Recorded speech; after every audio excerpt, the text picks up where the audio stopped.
Nas obras do PAC, nas obras dos estádios e da infraestrutura para a Copa do Mundo, já têm sido detectados alguns acidentes de trabalho.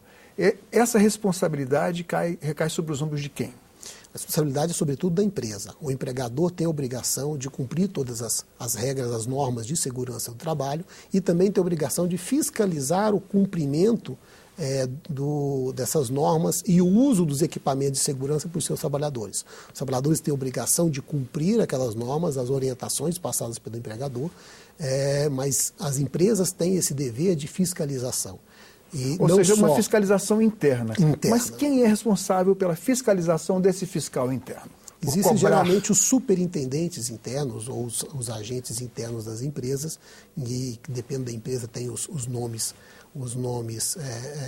utilizados dentro da construção civil, que são os fiscais internos. Mas, em última análise, independentemente de quem houve se a fiscalização foi falha ou não, por óbvio, quem responde pelos erros dos seus prepostos é a empresa em última análise. Mas ao Ministério do Trabalho cabe também, digamos assim, supervisionar essa fiscalização. Isso, cabe fiscalizar o cumprimento dessas normas de segurança das obras em geral, não só das obras, mas de todas as empresas em geral, e impor multas em caso de descumprimento das normas de segurança estabelecidas. E aí entra um dos outros grandes problemas, que é a dificuldade do Ministério do Trabalho e Emprego nessa fiscalização em razão do baixo número de fiscais do trabalho. São algo em torno de 2.500 a 3.000 fiscais do trabalho para fiscalizar o Brasil todo, o país inteiro, e seria insuficiente se considerados apenas a construção civil, ainda mais considerando todas as demais atividades econômicas existentes no país. Quando um trabalhador se acidenta e ele vai ao serviço público, serviço de saúde, ele fica meses inativo e a nação, o Estado, melhor dizendo, gasta com ele milhares de reais para que ele se recupere, quando ele se recupera, no melhor dos casos. O Estado perde e não cabe responsabilizar o empregador e cobrar, inclusive, financeiramente? Exatamente. Existe previsão legal expressa e nos últimos anos a Advocacia Geral da União vem exercendo esse dever de cobrar essa responsabilidade ou o ressarcimento dos valores gastos pela Previdência Social com os trabalhadores, no pagamento dos benefícios dos trabalhadores, vem cobrando essa dívida dos empregadores, que é na chamada ação regressiva, vem cobrando isso dos empregadores, nos casos em que a Justiça do Trabalho reconhece que aquele acidente decorreu de culpa ou de dolo do empregador ou da empresa. De cada 100 cobranças, é possível estabelecer quantas nós já temos de volta aos cofres públicos? Valores recolhidos eu não teria agora para informar. O que eu sei é que o percentual de sucesso é enorme, chega a quase 100%, algo em torno de 98% de sucesso das ações regressivas ajuizadas pela AGU. Não corre o risco de uma grande empresa de engenharia, uma grande empreiteira contratar um advogado famoso e começar a derrubar com... Muito difícil. Na verdade, a AGU, além da capacidade de toda a documentação envolvida antes do ajuizamento da ação, ela ajuiza só naqueles casos em que já há o reconhecimento da Justiça do Trabalho de que aquele acidente decorreu de culpa ou dolo do empregador.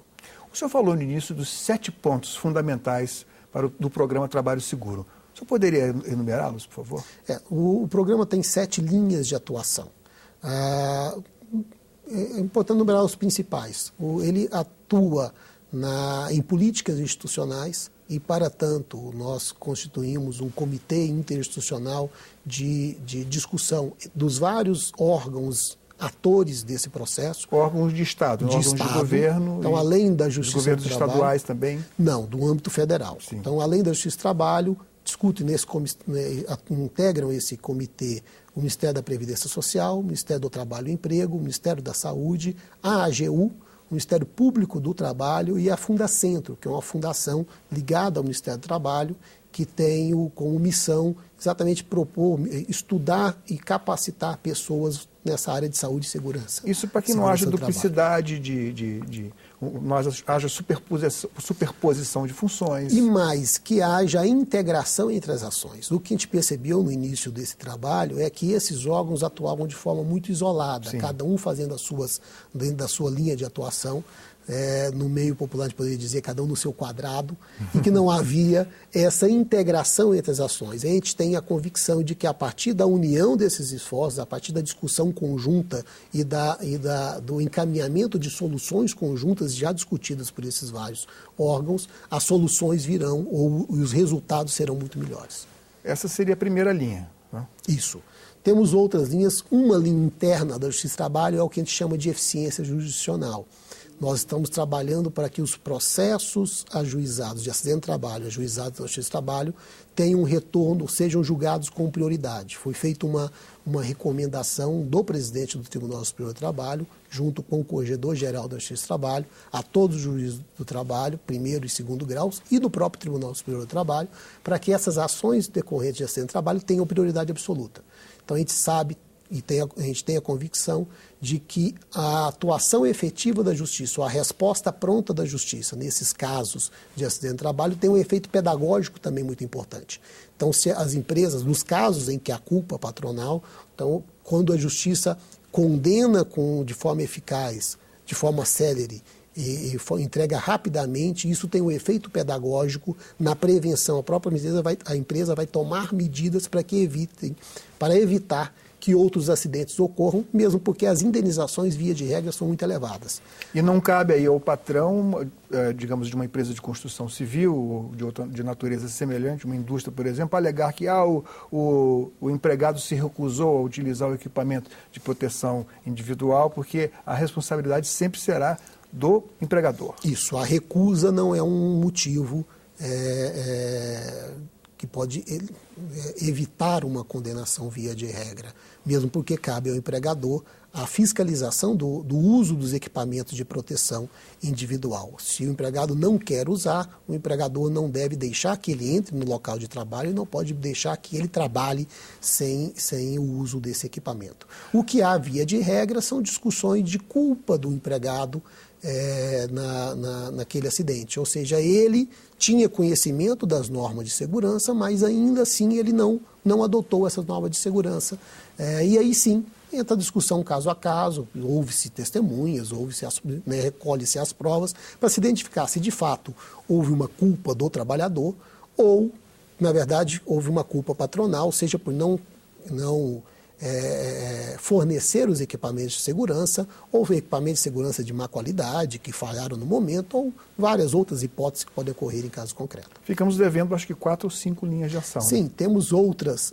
Dentro da mesma linha de eficiência operacional, também tem um trabalho muito importante que a gente está fazendo em conjunto com a AGU para facilitar o ajuizamento das ações regressivas, que é o encaminhamento de cópias dessas decisões judiciais por e-mail, para facilitar também, desburocratizar, por todos os juízes do trabalho para a AGU, diretamente para a Procuradoria da AGU nos estados.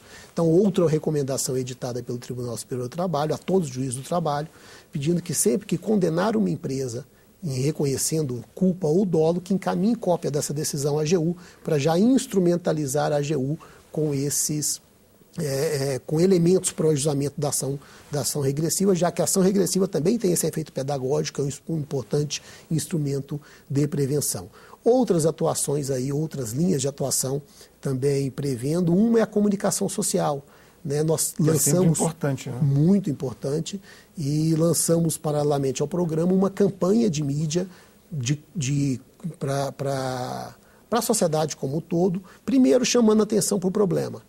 Mostrando para a sociedade, que na verdade é um tema muitas vezes oculto ou invisível na sociedade, mostrando então o problema e apontando já alguns caminhos, algumas soluções, primeiro para alertar a sociedade, outro depois para alertar trabalhadores e empregadores da importância do cumprimento das normas. É função educacional também. Função educacional e melhorar, e chamar a atenção e mostrar, colocar esse tema, na verdade, em pauta hoje no Brasil, já que é um tema que está um pouco oculto, quase invisível e, como nós vimos, é um grande mal social. E outras linhas de atuação, a própria troca e interação de informações entre esses atores públicos, como foi dito hoje. Para que se tenha dados estatísticos e saiba como agir. O diagnóstico é importante, e hoje nós temos dados da Justiça do Trabalho, outros dados na AGU, outros dados do Ministério do Trabalho, outros dados do Ministério da Previdência, e a gente não conversa, ou pelo menos não havia uma troca de informações sistemática para diagnosticar o problema. E agora temos. É uma outra linha de atuação que a gente está trabalhando, já melhoramos.